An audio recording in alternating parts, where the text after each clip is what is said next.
শেষ এটা হতে একটু সময় লাগবে। তারা যতক্ষণ সংযত না হবে ততক্ষণ এটা চলতে থাকে। ভাবার দরকার ছিল এই কারণে আমাকে বলছে, ভাই আপনি জীবনে অনেক জায়গায় অনেক জন কোটাইছেন, সে আমাকে 3 বছর আমার কিছুই করেনি, সে খালি আমাকে ব্যবহার করেছে। ঠিক আছে, ইতি বলেছে আমাকে, ইতি এই কথা বলেছে। তাই আপনি তো অনেক মেয়ে আপনি কাজ করান, ঠিক আছে, আমি সবার সাথে কাজ করতে চাই, আমি একা আপনার সাথে কাজ করতে চাই না। তো এই জায়গায় বললে আমি চিন্তা করতে অনেক মেয়ে আমার দ্বারা উঠে গেছে কাজ করতে খাই। নিজেই আমাকে বলছে, নিজে আমি না আমি যাই নেমে যাই, সে নিজে আমাকে অফার করছে।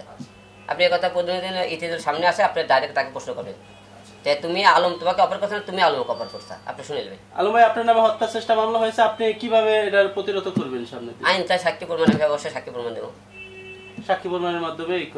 আগামী দিনের চিন্তা ভাবনা কি রয়েছে আপনার? এখন ভাই মন মানুষের খুব ভালো নাই, শরীরটাও খুব ভালো না, নিজেকে একেবারে একটু ঠিক করতে হবে, তারপরে একটু কিছু কাজ গ্যাপ দেবো, তারপরে আবার কাজে নামবো। একটা বিষয় জানা ছিল, আপনি তার বাসায় কি কারণে গিয়েছিলেন? না, আমি বাসায় গিয়েছি, আমি খবর পেয়েছি যে ম্যাক্স সকাল থেকে কোনদের খুঁজে পাওয়া যাচ্ছে, তার ফোন বন্ধ, সব কিছু 3-4 জন ফোন দিয়েছে। তেমন সন্দেহ লোক খুঁজে পাওয়া যাইতেছে না, ওই যাইতে পারে। আমি হঠাৎ না বলে হরমোনকে বাসায় ঢুকে গেছি, আজকে ওরা 2 দিন খাটের উপরে শোয়া। হ্যাঁ, তাহলে বলেন এই জায়গা তারা বলল যে তারা মনে করেন দেখেনি, তাহলে বলেন, এবং তারা তো পরে কি করে, আমি তখন অহরহর প্রমাণ দেবো আপনাকে, অহরহর। ওরা যতই চিল্লে বলুক সে আমার ডান্স পার্টনার, সে আমার কো আর্টিস্ট, এর বাইরে কিছু নেই, কিন্তু আমি বলছি না, ওদের সম্পর্ক আছে। আগে থেকে একটু করে ওই ছেলের সাথে সে কাজ করতেছে, আমাকে বলে খালি, আর বাবা মরার পরে সে মনে করেন ওর সাথে আমি গভীর সম্পর্ক করতে পারে।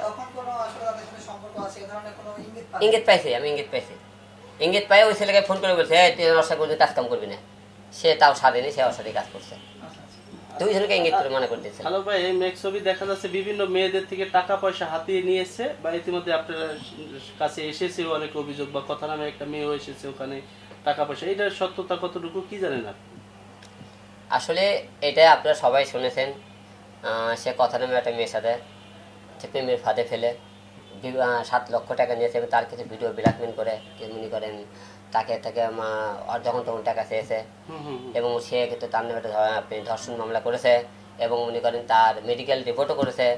সে আমার কথা রিয়ামণি আর ম্যাক্সুই বলে আলমের চরিত্র খারাপ, ভালো না, সে ইতি থাকতে কথার সাথে সম্পর্ক করলো, কথা থাকতে রিয়ামণি সে সম্পর্কে করলো, তাহলে হিরো আলমের চরিত্র একাই খারাপ, আর চরিত্র ফুলের মতো। হ্যাঁ, হিরো আলম যেটাই করছে কারোর সাথে কিছু করে বিয়ে করে করছে, অবৈধ কিছু করেনি।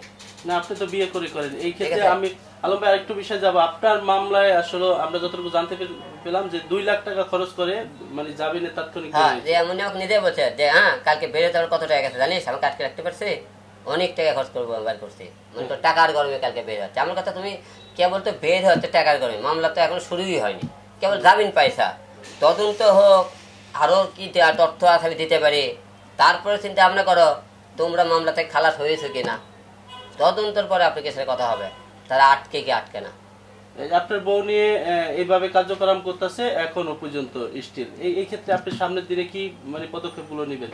কোনো পদক্ষেপ নেই এখন আলাদা সামনে ওদেরকে মনে করেছি, আর জনগণকে বলে দিচ্ছি ওদের থেকে যেখানে পাবেন গণধোলাই দিয়ে দেবেন, এটাই হলো পদক্ষেপ। শেষ এটা হতে একটু সময় লাগবে, তারা যতক্ষণ সংযত না হবে ততক্ষণ এটা চলতে থাকে।